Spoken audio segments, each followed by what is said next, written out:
Welcome back to the Deep End. Today we're looking at something that, honestly, it messes with my head a little bit. It's a little. Okay, a lot. We have this source text here that feels like it fell out of a time machine. Or, I don't know, maybe a parallel dimension. It's definitely one of the most unique frameworks we've ever covered. It sits right on that razor's edge between, like, quantum physics and what you might call magical thinking. Right.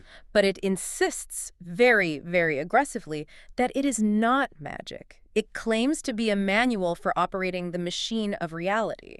And before we get into the weird stuff, and believe me, there's plenty of weird stuff, I want to ground this in a feeling. A feeling I think every single person listening has felt. The grind. The grind, exactly. You know that feeling when you want something, a promotion, a better relationship, a house, or just for your car to stop breaking down for once. Anything. And you decide, okay, I'm going to fix this. So you push, you make the plans, you send the emails, you hustle, you fight, and what happens? The world pushes back. Hard. It feels like you're walking through waist-deep mud. You take one step forward and then something just knocks you 2 steps back. Right. You try harder, and the world seems to resist harder. Yeah. It's like that old myth, you know? Yeah. Sisyphus. Pushing the boulder up the hill forever. Only to watch it roll right back down. And that is exactly where our source material starts. Yeah. It opens with that very premise. What if that whole grind isn't actually a requirement of life? What if it's a choice? Or not even a choice, but a symptom that you're using the wrong operating system for reality. That's the hook, isn't it? The idea that we are fundamentally misunderstanding how the world works. Completely. Like we're trying to play a video game with a controller that isn't plugged in. Or, I don't know, we're holding it upside down. That's a great analogy, actually. So the topic today is transurfing. And specifically, we are looking at this manual called The Practical Course of Transurfing in 78 Days. The author is Vadim Zeland. Ah. Now, you have to tell us a little bit about this guy because he's a bit of a ghost, isn't he? He really is. Vadim Zeland is, he's a very enigmatic figure. He's Russian. He claims to be a former quantum physicist who worked in tech before the Soviet Union collapsed. But that's about all we know. Pretty much. He doesn't do public appearances. He doesn't run a cult or anything like that. He just writes these manuals. And that physics background, it really bleeds into the writing, doesn't it? I mean, this does not read like a typical self-help book that's just, think positive thoughts. No, not at all. It reads like an engineering manual. He uses terms like potential, equilibrium, coordinates, vectors, and frequency. Right. He treats reality not as this like mystical, spiritual cloud, but as a mechanism, a machine. And he argues that, like any machine, it has rules. And if you follow the A rules... machine works for you. If you ignore the rules, which he says pretty much all of humanity does, the machine just grinds you up. Relic knowledge, that's the term he used. Yes. He suggests that what he's presenting isn't new. He calls it relic knowledge that goes back thousands of years. Like Atlantis or something. Maybe. Or the people who built the pyramids. The idea is that humanity used to know how to interact with reality directly, but we forgot. We fell asleep. We got stuck in the material world. Exactly. We became obsessed with the physical stuff we can touch and see. We stopped using our consciousness to shape reality and started using our elbows to, fight against it. So the mission for this deep dive is pretty specific. We're not going to try to cover all 78 days right now. This is more like orientation. Right. The source text is a course, a daily practice. What we're doing today is just laying out the map. We're explaining the mechanics, Yeah. the physics, you could say, Yeah. so that when you start on day one, you know what game you're actually playing. We need to set the foundation. We're going to talk about the dual mirror. We're going to talk about pendulums, which, spoiler alert, are terrifying. Oh, they're creepy. And we're going to talk about the space of variations. And the promise here is, it's huge. Zeland basically says, if you get this right, you stop fighting. You stop the hustle. And you start what? You start ordering events in your life, the same way you order a pizza. It sounds too good to be true. It just does. It sounds insanely too good to be true. It sounds like a late-night infomercial. Get rich quick with no effort. Right. But as we dig in, I think you'll see that no effort doesn't mean lazy. It means a very different kind of effort. It's all internal effort, not external friction. Okay, let's start with the absolute bedrock concept, the dual mirror. If you don't get this, you don't get any transurfing. Walk us through it. Okay, so Zeland asks us to imagine that the entire universe is a mirror. But it's not just a mirror of, physical objects. It has two sides. Two sides. On one side, you have physical reality. This is the side we live in. It's where your coffee cup is. It's where your car is, your bank account. The real world. What we call the real world, yeah, because Yeah. it's tangible, it's dense, it's matter. But Zeland says this is just the reflection. Okay, wait, hold on. If the physical world is the reflection, then what is being reflected? That is the million-dollar question, right? Zeland argues that on the other side of the mirror is the metaphysical reality, the invisible side. He calls it the space of variations. We'll get to the space of variations in a minute. That's a whole trip in itself. But let's stick with the mirror analogy. Good idea. The source says, and most people, he calls them materialists, make a fundamental mistake when they stand in front of this mirror. Right. So imagine you wake up in the morning, you walk to your bathroom mirror, you look into it, and you see a tired, unhappy face. You see a frown. Pretty relatable. Now, what does a materialist do? The materialist reaches out their hands, grabs the cold glass of the mirror, and tries to physically push the corners of the reflection's mouth up into a smile. Which is, I mean, it's impossible. It's absurd. It's completely futile. You're fighting the reflection. But this is exactly what we do in life. You look at your job, and you hate it. That's the reflection. Okay. So you fight the job. You complain about your boss.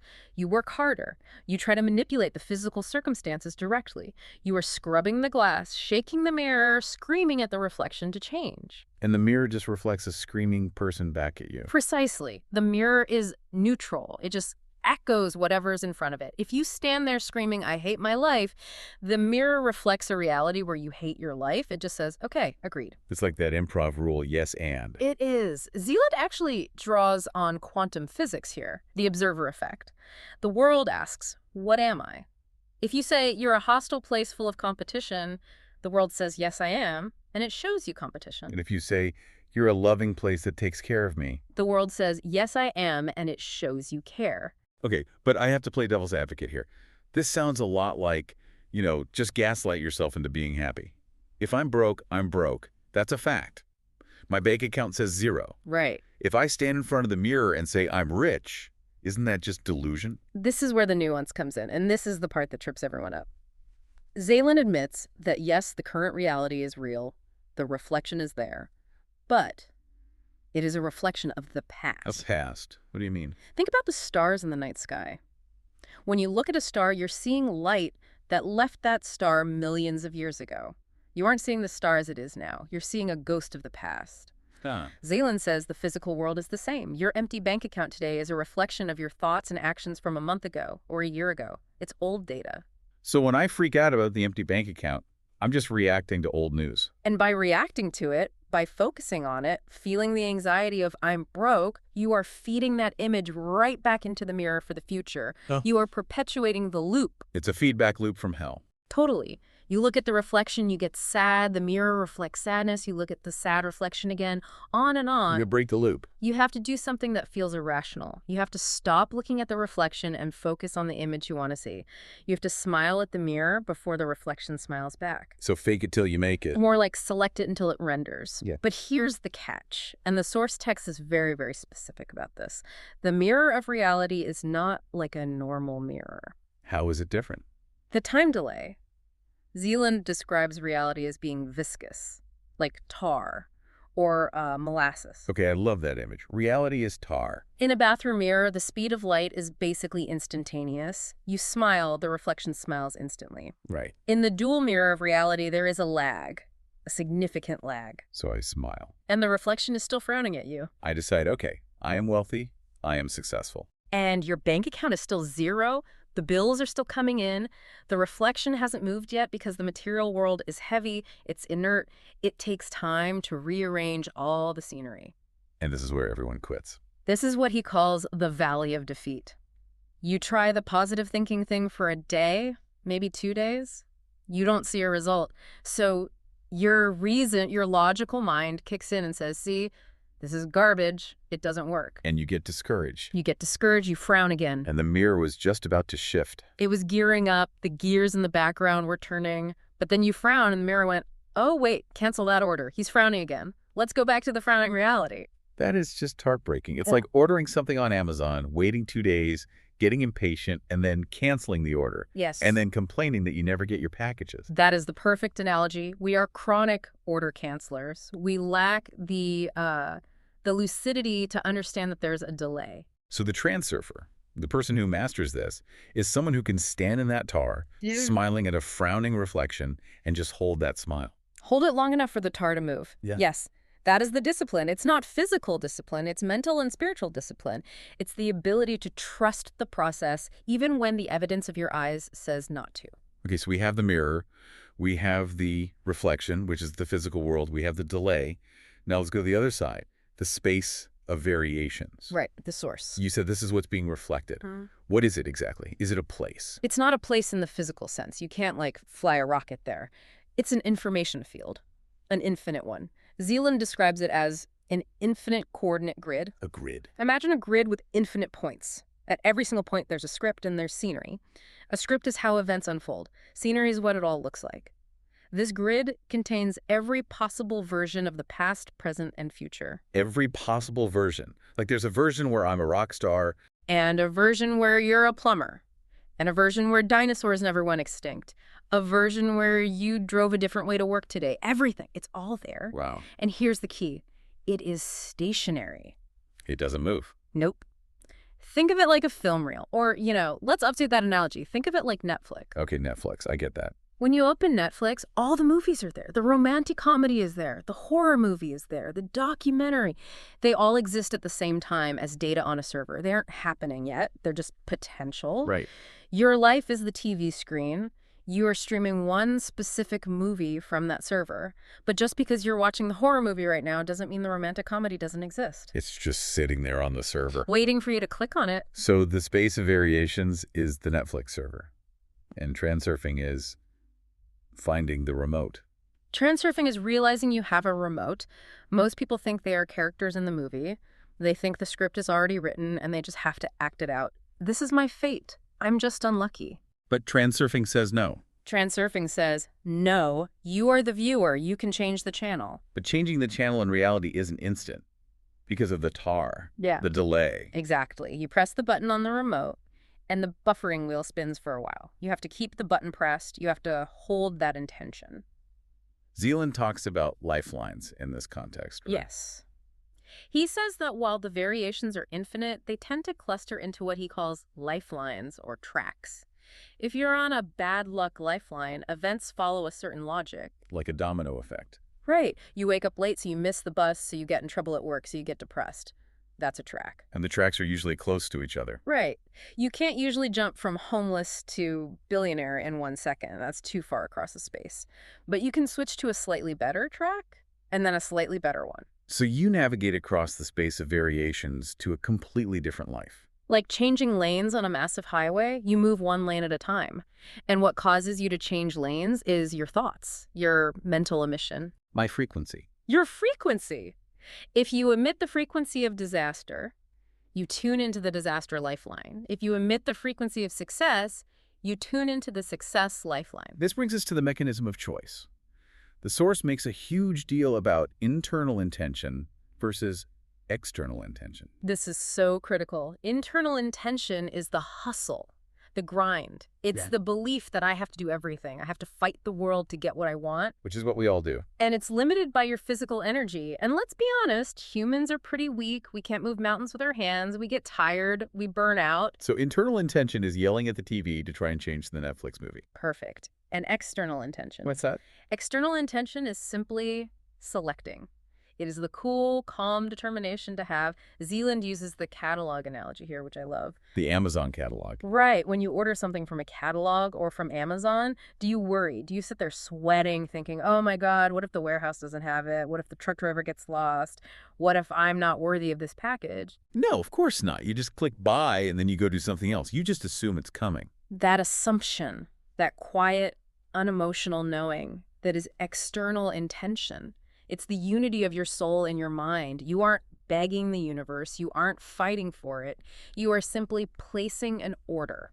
Okay, but surely we can't just order $1 million. I mean, come on. Zeland would say, why not? The only thing stopping you is your own belief that it's impossible. Your mind, your reason says, no way. So the order is blocked. The unity is broken. Exactly. The soul wants it, but the mind says that's impossible. So the order just never goes through. It gets stuck in the outbox. So the real work of the transurfer is to get the mind to just chill out and agree with the soul. Yes. To get the mind to relax and just say, okay, maybe it is possible.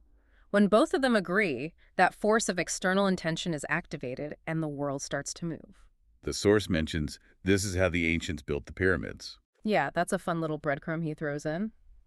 He suggests they didn't use slave labor and ropes. They used external intention to manipulate gravity or matter directly from the space of variations. So we've just atrophied that muscle. We've forgotten how to do it. We're using our hands when we could be using the force. Okay, so we have the map, we have the remote control. Why is life still so hard? Why does the toast always fall butter side down? Why does the car break down right before a big meeting? This leads us to the villains of the story. The pendulums. Oh, the pendulums. This is, in my opinion, the most practical and immediate concept in the entire book. Really? Yes. Even if you don't buy the whole reality mirror thing, the pendulum concept explains so much about human society. So what is a pendulum? Is it like a ghost? A demon? It acts like one, but it's really just physics. A pendulum is an energy information structure. Think about a big sports stadium. You have 50,000 people all cheering for the same team. Okay. They're all thinking the same thought. They're all feeling the same emotion. That creates a massive amount of energy. And that energy has to go somewhere. It doesn't just disappear. It gathers. Yeah. It forms a structure in the metaphysical space. That structure is the pendulum. And once it's born, it just wants to stay alive. And how does it stay alive? It needs more energy. It needs adherence. It needs people to keep thinking about it. So a political party is a pendulum. A religion is a pendulum. A corporation is a pendulum. Yes. But here's the scary part. A pendulum does not care if you love it or hate it. It only cares that you are giving it energy. Wait, so if I hate a politician and I spend all day on X ranting about them. You are feeding them. You are feeding their pendulum. Hatred is actually better food than love because hatred is usually way more intense. It's a stronger vibration. That explains so much about why social media is designed to make us angry. It's a pendulum farm. It's designed to harvest your irritation, your outrage, your fear. Every time you get triggered online, you are sending a little packet of your life force to the pendulum. And you feel drained afterward. Of course. Doom scrolling leaves you empty because you've been eaten. That is a horrifying image. But it gets more personal. Pendulums aren't just big things like governments. There are tiny, local pendulums. A toxic family dynamic is a pendulum. A stressful office culture is a pendulum. Even a traffic jam. Okay, how can a traffic jam be a pendulum? Cars are just inanimate objects. The cars are, but the drivers are not. Imagine a big traffic jam. What's the dominant emotion in there? Frustration, impatience. Just pure rage. Right. You have hundreds of people all radiating the frequency of, I am stuck. I hate this. That creates a cloud of energy, a temporary pendulum. And when you drive into that jam, you physically feel that heaviness, don't you? You do. It feels oppressive. That is the pendulum trying to hook you. It wants you to join the frequency. It wants you to get mad. If you get mad, you plug your battery into its network. You feed the jam. And weirdly, the jam seems to get worse. But if I stay calm... If you stay calm, if you listen to a podcast, relax, enjoy the time, you become invisible to the pendulum. Yeah. You're vibrating at a different frequency. Zeland says you might even find a lane mysteriously opens up for you. You slide through the problem because you're not snagged on the energy hook. The source uses the analogy of the paillettes, the clown, the trickster. This is the mechanism of Murphy's Law. The pendulum wants to provoke you. It's like a little annoying clown jumping out and poking you. Hey, look. Bad news. It wants a reaction. It needs a reaction. That's its food. Exactly. The source gives this really creepy example of just walking down the street, you're in a hurry, you're stressed. That stress is a signal. A pendulum sees it. It looks for a puppet. A puppet. It finds a person walking toward you who is asleep, just daydreaming. It nudges that person's subconscious. Hey, step left. And they step right into your path. You collide. You get mad. Hey, watch where you're going. You explode with energy. The pendulum eats. The other person just wakes up confused. Oh, sorry, I didn't see you. They were just a pawn. This is making me paranoid. Yeah. Are we all just puppets? When we are sleeping, Zeland says yes. We're all dreaming while awake. We operate on autopilot. Stimulus, response. Someone insults you, you get mad. It's automatic. As long as you're automatic, the pendulums own you.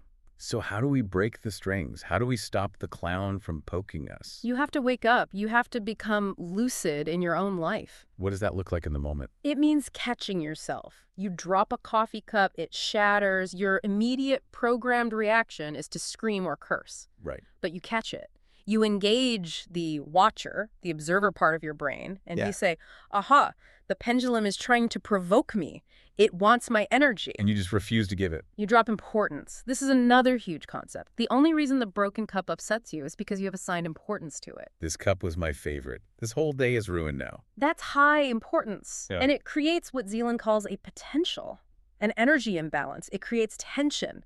And nature hates tension. It sends in the equilibrium forces to smash that tension. The equilibrium forces. It's like the wind. Wind blows from an area of high pressure to low pressure to equalize everything. If you create a high pressure system of, I must have this job, or I cannot be late for this meeting, you are creating an energetic storm. And the equilibrium forces come in to calm it down. And the easiest way to neutralize your lust for the result is to simply deny you the result. So by wanting it too much, I'm actually pushing it away. Yes. Lust creates resistance. You have to replace lust with pure intention. What's the difference? Lust versus intention. Lust is, I need this or I will die. Intention is, I am going to get the mail. We're back to the mail. It's the best analogy. When you go to the mailbox, you have zero importance assigned to it. You don't fear the mailbox. You don't worship the mailbox. You just go get the mail. You just intend to get the mail and you get it. Wow. If you can approach your career, your relationships, your money with that same mailbox energy, that calm, cool, inevitable feeling, you become unstoppable. The pendulums can't hook you, And the equilibrium forces don't attack you. but I have to push back again. We have listeners with real problems. I get dropping importance on a broken coffee cup. But what about dropping importance on paying the rent, or a sick child, or a lawsuit? That feels impossible, dangerous even. I agree, it feels totally counterintuitive, and Zeland acknowledges this. He says, don't be a robot. You will feel emotions. If you're threatened, you'll feel fear. That's normal. Okay, good. But, he says, do not stay in the anxiety loop. You can act, you can solve the problem, but do not feed the problem with excess potential. Worrying about the rent does not pay the rent. It actually does the opposite. It does. Worrying about the rent blocks the creative energy you need to actually make the rent money. You are just fueling the negative lifeline. You are visualizing not paying rent. You are ordering the eviction movie from the Netflix server. Oof. Put that way, it's terrifying. You have to employ a little trick. Zeland calls it giving rent. Giving rent. It's like you're an actor playing a role. Let's say you have to deal with a screaming boss. Instead of taking it personally and getting hurt, which feeds the pendulum, you just act the part. You say, yes, sir, right away, sir. You play the role of the dutiful employee. Perfectly. But inside, Yeah. you are detached. You are the watcher. You're almost laughing at the absurdity of it all. You are renting yourself out for a moment, but you're not selling your soul. You give the pendulum its little bit of action, but you keep your energy. You navigate the situation smoothly without getting hooked. This all leads us into the practical side of things. How do we actually do this? How do we know if we're on the right track? Does this source talk about, like, signs from the universe? It does. It talks about the rustle of the morning stars. That's very poetic. Zeland says the mind thinks, the soul knows. The mind is loud, the soul is quiet.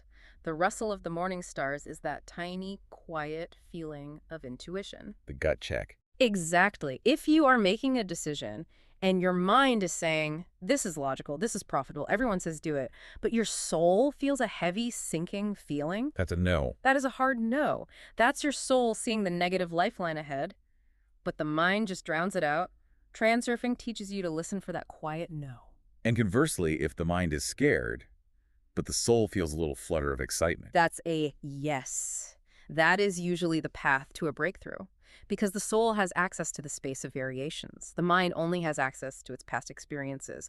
The mind is limited. The soul is infinite. Okay, we have covered a ton of ground here. We are deep in the rabbit hole. Yeah. But now we have to look at the course itself. Because knowing all this is one thing. But doing it is something else entirely. And that's why the book isn't just a philosophy text. It's a practical course. In 78 days. Why 78? Is that a magic number? I think it's just roughly 2.5 months. It's about the time needed to build a habit and really rewire your brain. Zeland is very clear. Transurfing is a skill. Like riding a bike. You can't learn to ride a bike by reading a book about aerodynamics. Exactly. You can understand the dual mirror intellectually right now listening to this. But tomorrow, when someone cuts you off in traffic, what are you going to do? I'll probably scream. You'll probably scream because your neural pathways are paved with scream. You've spent 30, 40 years practicing internal intention and pendulum feeding. You're a black belt in the wrong martial art. So the 78 days is like dojo time. We're untraining all the bad habits. Yes, and the structure is so simple. Every day you get one principle, just one. Give us a taste. What's a typical day look like? Okay, let's see. Day 12 is balance. The instruction is to just watch your importance levels all day. Every time you feel anxiety, you ask yourself, where am I creating excess potential? And you drop it. Just for one day, you become the watcher of balance. And another day. Day 45 is the slide. This is a visualization technique. You create a slide, a vivid mental movie of your goal already achieved. And you just carry that picture in your head all day long. You overlay it onto reality. So you're projecting the image onto the tar. Constantly, you are insisting on the new image. And the cumulative effect of all this. It layers. Day 1 builds on day 2, and so on. By day 78, you're not really thinking about the concepts anymore. You just are them. Your default reaction to trouble shifts from panic to curiosity. And your default reaction to desire shifts from need to choice. You become a mage. That's the term he uses. A mage isn't someone who casts fireballs. No. A mage is just someone who understands the rules of the mirror and uses them to navigate the space of variations without any friction. That sounds peaceful. It's the end of the war. You stop fighting the world, and the world stops fighting you. Okay, listener. Here is the situation. You have the map. You know about the mirror. You know about the pendulums that are waiting to eat your lunch. You know about the delay in the tar. The question is, are you ready to start the training? The door to the space of variations is open, but you have to walk through it. And you have to be willing to look a little foolish smiling at a frowning mirror until that reflection finally changes. We're going to leave you with a final thought to chew on before you start day 1. And this is one that it keeps me up at night. Let's hear it. We've established that the world reflects your image. The mirror never lies. So if your life right now is chaotic or unhappy or stuck, who is actually responsible for the face in that mirror? And maybe more importantly, are you brave enough to take responsibility for that reflection, stop blaming the glass, and finally change the image you're putting out there? Welcome to the space of variations. Your 78 days start now.